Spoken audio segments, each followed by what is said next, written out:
Hello दोस्तों, मैं DP Yadav आपके अपने यूट्यूब चैनल धीरेन्द्र विजय बुक क्लासेस पर आप सभी का स्वागत है। आप लोग कैसे हैं? आई होप आप लोग बहुत अच्छे होंगे। सभी को आज अंतर्राष्ट्रीय महिला दिवस की हार्दिक शुभकामनाएं। 69,000 ब्रेकिंग न्यूज़। 6800 का क्या होगा? जो कहा था वही हुआ। 6800 का अभी जो 6800 की लिस्ट आई थी लगभग जनवरी महीने में 5 तारीख के लगभग में आई थी जो 6800 की लिस्ट, उस पर बहुत से साथी हमारे कह रहे थे कि बस 1 हफ्ते 10 दिन में जॉइनिंग लेटर मिलने वाला है, स्कूल अलाटमेंट हो जाएगा। लेकिन हमने कहा था अभी कुछ नहीं होगा।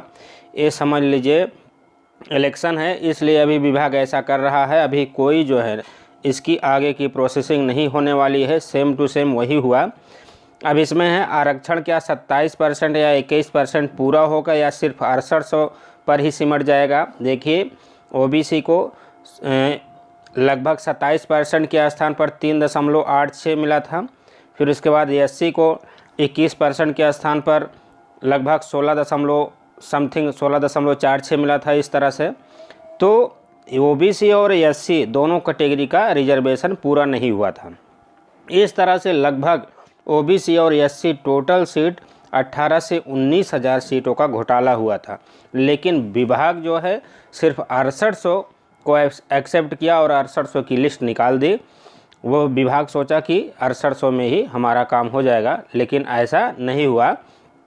अवैध रूप से चयनितों का वेतन एवं अन्य सुविधाओं पर रोक याचिका हो गई फाइल। अगली सुनवाई कब? जो कहीं नहीं याची हैं आरक्षण पर उनका क्या होगा? आंसर की 1 नंबर जो 1 नंबर पर हाई कोर्ट लखनऊ की बेंच से 1 नंबर के लिए मिला था, वो अब विभाग सुप्रीम कोर्ट में जाकर याचिका दाखिल कर दिया है। अब समझ लीजिए 1 नंबर भी मिलना मुश्किल है। देखिए ये सब इन बिंदुओं पर चर्चा करने वाले हैं। यदि आप लोग हमारे चैनल पर पहली बार विजिट कर रहे हैं तो चैनल को ज़रूर सब्सक्राइब करिए। किसकी सरकार बनने वाली है? देखिए हम किसी एक विशेष पार्टी की बात नहीं कर रहे हैं, चाहे सपा की बने या सपा की बने, बसपा की बने, बीजेपी की बने, कांग्रेस की बने, ठीक। लेकिन अभी जो इस बीच में है सपा और बीजेपी की ही कांटे की लड़ाई है। वैसे उम्मीद है कि सपा की ही सरकार बनने वाली है। अगर सपा की सरकार बन जाएगी तो माननीय राष्ट्रीय अध्यक्ष जी बोले हैं कि 69,000 मैटर जो रिजर्वेशन का है इसको जो है चिन्हित करके इसको सही किया जाएगा। तो अगर सपा की सरकार बनती है तो जितने भी रिजर्वेशन मैटर से पीड़ित अभ्यर्थी हैं उनका जल्द से जल्द निवारण किया जाएगा। माननीय राष्ट्रीय अध्यक्ष महोदय जी के थ्रू बताया गया है, कई रैलियों में कहा गया है उनके द्वारा।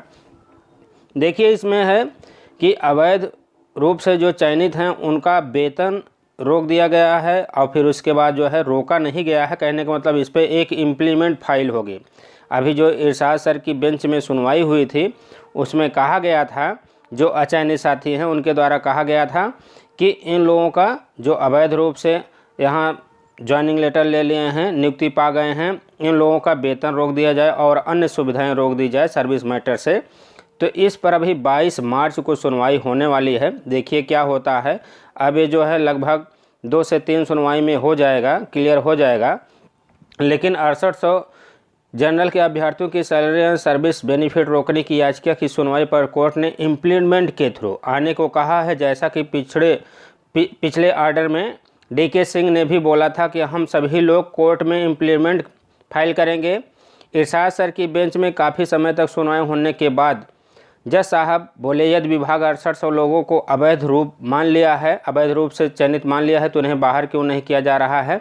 तो जज एजी महोदय बोले हैं कि फ्रेश रीट से ना आकर इम्प्लीमेंट से आएँ, ये एजी साहब बोले हैं। तो देखिए ये बहुत जल्द ये मैटर डिसाइड हो जाएगा।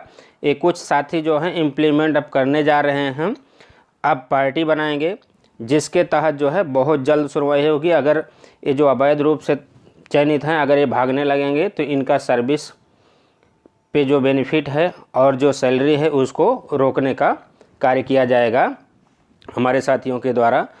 तो यही सब इसमें बताना था। और जो कहीं भी याची नहीं बने हैं रिजर्वेशन मैटर पर वो घबराएं नहीं, 27-21 पूरा होगा। फिर मिलते हैं नेक्स्ट वीडियो में नेक्स्ट अपडेट के साथ। इतना टाइम देने के लिए बहुत बहुत धन्यवाद। Thank you.